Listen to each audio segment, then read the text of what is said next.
परिवेश की ये घटना है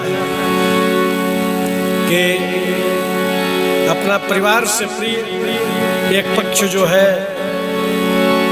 ससुराल का, उसको हम महत्व दे रहे हैं। समाज में ऐसा देखने को मिल रहा है। उस पर एक सीख गीत हम सभी समाज के लिए है। अरे माई बाप घर के भारी हो गई,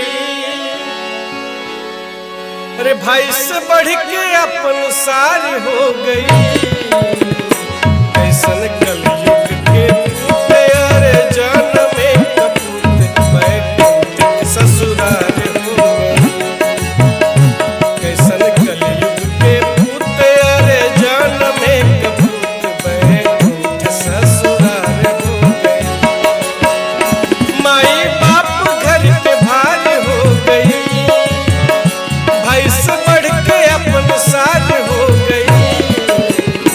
कैसन कलयुग के पूत, अरे जान में कपूत, बैकुंठ ससुराल हो गई। कैसन कलयुग के पूत, अरे जान में कपूत, बैकुंठ ससुराल हो गई।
ससुरारी में साली भैली काशी,